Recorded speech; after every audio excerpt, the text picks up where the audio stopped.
M's Toyland! Hey, what's up guys? M from M's Toyland coming back at ya. Today we have a special little review here. I'm going to do a review of Mr. Superman, Mr. Batman here from the Multiverse lines, the BvS figures. I'm going to compare them to their SDCC counterparts, as well as a comparison between Man of Steel Superman and BvS Superman. So let's get we'll do him first. Let's get him open and take a look. Here he is out of the box. Looks pretty nice there. So let's go over his articulation quick. I'm not going to do the box. The boxes are all the same. We've seen them. So articulation, head side to side, up and down. Shoulders swivel, shoulder out. Bicep swivel, elbow bend. Wrist can rotate as well. We get the waist twist. We get leg really far out, pretty far split position there. Forward and back. Back, not as far as forward.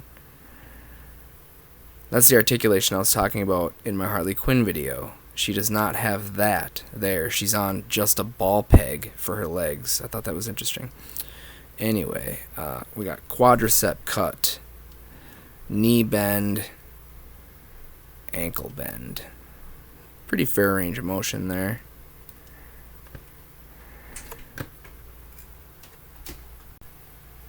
Let's compare him to the Man of Steel figure now. Firstly, on the boots, you can see we have these extra lines sculpted on these boots that are not on these ones. And even looking at the shape of the muscle, I'd say it's a completely new mold there anyway.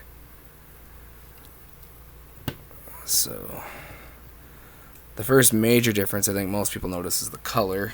The BvS one is much lighter, which is interesting because when you watch the movie, this one is actually kind of more what it looks like. We've got the differences in the belt, of course. The belts are different, circular or oval, if you will, rectangular, and even the side sculpts are different. The difference is there. The suits look to be the same to me in terms of the pattern sculpting on it. The S is different, however. It looks more sleek on the BvS version. The outer edge here is a little messy, I suppose. A little clunky looking. This is much thinner. The head sculpt, of course, new. They kind of removed the 5 o'clock shadow that the Man of Steel figure had. The capes appear to be the same. They have all the exact same folds, although this one just seems to have maybe a different type of paint. This looks a little glossier to me.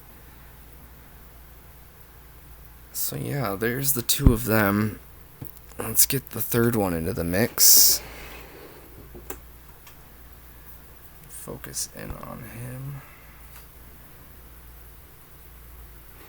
Now, his head sculpt is the same as this figure here, but he does have a cloth cape, which is quite a big difference.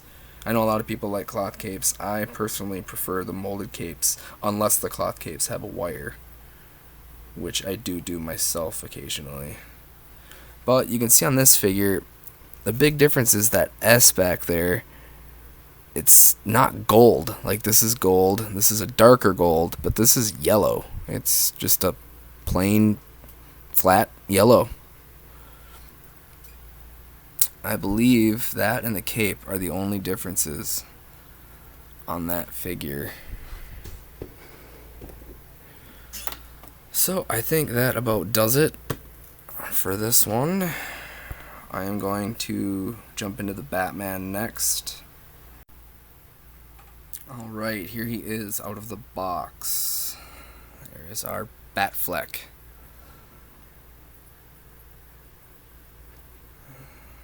Look at him there. Still need to get a table to rotate them on. Coming soon. So let's go over his articulation. He's got the head, of course, a little bit up and down. Like most of these figures, probably get better as you worked it. Side to side, it's good. Shoulder, forward and back, out. Bicep swivel. Bend here at the elbow, and the wrist can spin. A difference from the Superman figure is he has the ab crunch on him. Pretty nice. A decent little range of motion. His leg goes out and forward, not quite as far as Superman it appears, and back. Farther back than Superman though. We get the quad cut, the knee bends, and the foot. Again, has a pretty good range of forward and back, no side to side.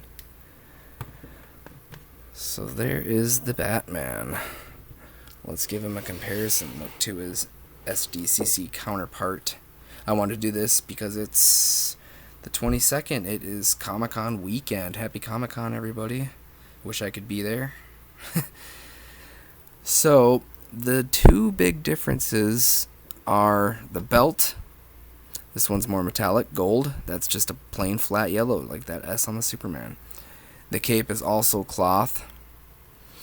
But I noticed another difference. He's got the textured cowl, right? This figure has a textured cowl. They both do. But his texture in the SDCC box goes all the way down the neck piece.